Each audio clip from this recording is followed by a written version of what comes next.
तो सभी को जय श्री राम, राधे राधे। तो आइए मित्रों, हम सब मिलके हमारे वसुधैव कुटुंबकम चैनल पे सुनाते हैं श्री शिव महापुराण की कथा। तो आइए ध्यान पूर्वक सुनिए दोस्तों, तभी समझ में आएगा। चलिए शुरू करते हैं अगला अध्याय। हे विद्वानों, प्रदक्षिणा और नमस्कार शिव को अति प्रिय है, ऐसा जानना चाहिए। भगवान शिव की प्रदक्षिणा, नमस्कार और षोडशोपचार पूजन अत्यंत फलदायी होता है। ऐसा कोई पाप इस पृथ्वी पर नहीं है जो शिव प्रदक्षिणा से नष्ट ना हो सके। इसलिए प्रदक्षिणा का आश्रय लेकर सभी पापों का नाश कर लेना चाहिए। जो शिव की पूजा में तत्पर हो वह मौन रहे, सत्य आदि गुणों से युक्त हो तथा क्रिया, जप, तप, ज्ञान और ध्यान में से एक एक का अनुष्ठान करता रहे। ऐश्वर्य, दिव्य शरीर की प्राप्ति, ज्ञान का उदय, अज्ञान का निवारण और भगवान शिव के सामीप्य का लाभ, ये क्रमशः क्रिया आदि के फल हैं। निष्काम कर्म करने से अज्ञान का निवारण हो जाने के कारण शिव भक्त पुरुष उसके यथोक्त फल को पाता है। शिव भक्त पुरुष देश, काल, शरीर और धन के अनुसार यथा योग्य क्रिया आदि का अनुष्ठान करें।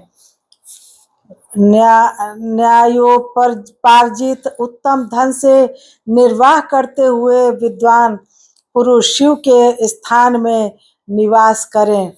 जीव हिंसा आदि से रहित और अत्यंत क्लेश शून्य जीवन बिताते हुए पंचाक्षर मंत्र के जप से अभिमंत्रित अन्न और जल को सुख स्वरूप माना गया है। अथवा यह भी कहते हैं कि दरिद्र पुरुष के लिए भिक्षा से प्राप्त हुआ अन्न ज्ञान देने वाला होता है। शिव भक्त को भिक्षान्न प्राप्त हो तो वह शिव भक्ति को बढ़ाने वाला होता है। शिव योगी पुरुष भिक्षान्न को शंभु सत्र कहते हैं। जिस किसी भी उपाय से जहाँ कहीं भी भूतल पर शुद्ध अन्न का भोजन करते हुए सदा मौन भाव से रहें और अपने साधन का रहस्य किसी पर प्रकट न करें। भक्तों के समक्ष शिव के महात्म्य को प्रकाशित करें। शिव मंत्र के रहस्य को भगवान शिव ही जानते हैं, दूसरा कोई नहीं जान पाता। शिव भक्त को सदा शिवलिंग के आश्रित होकर वास करना चाहिए। ये ब्राह्मणों शिवलिंगाश्रय के प्रभाव से वह भक्त भी शिव रूप हो जाता है। चरलिंग की पूजा करने से वह क्रमशः अवश्य ही मुक्त हो जाता है। महर्षि व्यास ने पूर्व काल में जो कहा था और मैंने जैसा सुना था, उस सब साध्य और साधन का संक्षेप में मैंने वर्णन कर दिया। आप सबका कल्याण हो और भगवान शिव में आपकी दृढ़ भक्ति बनी रहे। जो मनुष्य इस अध्याय का पाठ करता है अथवा जो इसे सुनता है, हे विज्ञजनों, वह भगवान शिव की कृपा से शिव ज्ञान को प्राप्त कर लेता है। इस प्रकार से शिव महापुराण के अंतर्गत प्रथम विद्येश्वर संहिता के साध्य साधन खंड में शिवलिंग के महात्म्य का वर्णन नामक 18वां अध्याय पूर्ण हुआ। पार्थिव शिवलिंग के पूजन का महात्म्य। ऋषिगण बोले, हे सूत जी, आप चिरंजीवी हो, आप धन्य हैं जो परम शिव भक्त हैं।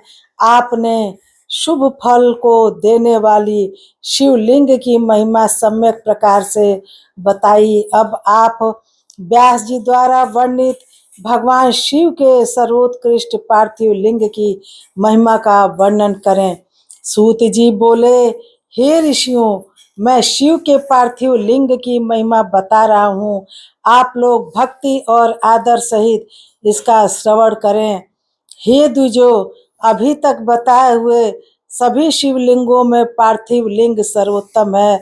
उसकी पूजा करने से अनेक भक्तों को सिद्ध प्राप्त हुई है। हे ब्राह्मणों, ब्रह्मा, विष्णु, प्रजापति तथा अनेक ऋषियों ने पार्थिव लिंग की पूजा करके अपना संपूर्ण अभिष्ट प्राप्त किया है। देव, असुर, मनुष्य, गंधर्व, नाग, राक्षसगण और अन्य प्राणियों ने भी उसकी पूजा करके परम सिद्धि प्राप्त की है। सतयुग में मणिलिंग, त्रेता युग में स्वर्णलिंग, द्वापर युग में पारद लिंग और कलयुग में पार्थिव लिंग को श्रेष्ठ कहा गया है। भगवान शिव की सभी 8 मूर्तियों में पार्थिव मूर्ति श्रेष्ठ है। किसी अन्य द्वारा न पूजी हुई नवनिर्मित पार्थिव मूर्ति की पूजा करने से तपस्या से भी अधिक फल मिलता है। जैसे सभी देवताओं में शंकर ज्येष्ठ और श्रेष्ठ कहे जाते हैं, उसी प्रकार सभी लिंग मूर्तियों में पार्थिव लिंग श्रेष्ठ कहा जाता है। जैसे सभी नदियों में गंगा ज्येष्ठ और श्रेष्ठ कही जाती हैं, वैसे ही सभी लिंग मूर्तियों में पार्थिव लिंग श्रेष्ठ कहा जाता है।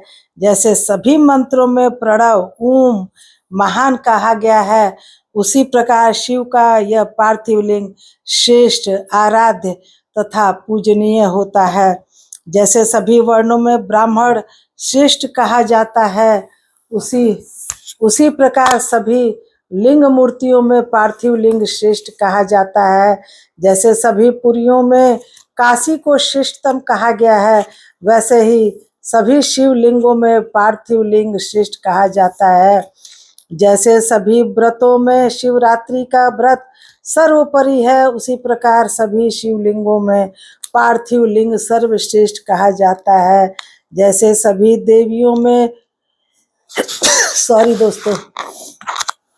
सभी देवियों में शैवी शक्ति प्रधान मानी जाती है, उसी प्रकार सभी शिवलिंगों में पार्थिव लिंग प्रधान माना जाता है।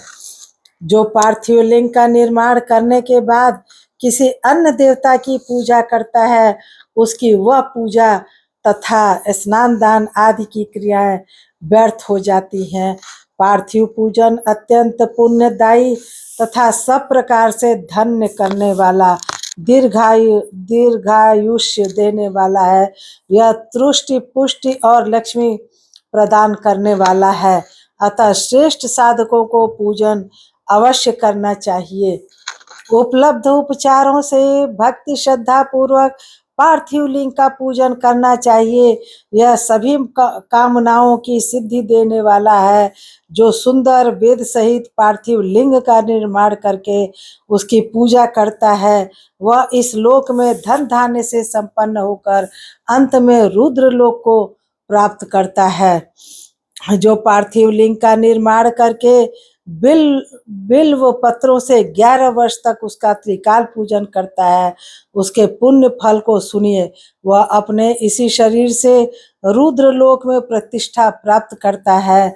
उसके दर्शन और स्पर्श से मनुष्यों को सभी पाप नष्ट हो जाते हैं। वह जीवन मुक्त ज्ञानी और शिव स्वरूप है, इसमें संशय नहीं है। उसके दर्शन मात्र से भोग और मोक्ष की प्राप्ति होती है। तो इस अध्याय को अब यहीं समाप्त करते हैं दोस्तों। और हमारा अगर ये शिव महापुराण की कथा आप लोगों को पसंद आए, अच्छी लगे, तो प्लीज़ वीडियो को लाइक, कमेंट और शेयर करें, सब्सक्राइब भी करें। तो चलिए, इसी के साथ कमेंट में ज़रूर आप लोग बताइएगा कि कैसी कथा लगती है आप लोग को। इसी के साथ इस अध्याय को यहीं समाप्त करते हैं। सभी को जय श्री राम, राधे राधे। मिलते हैं अगले अध्याय में।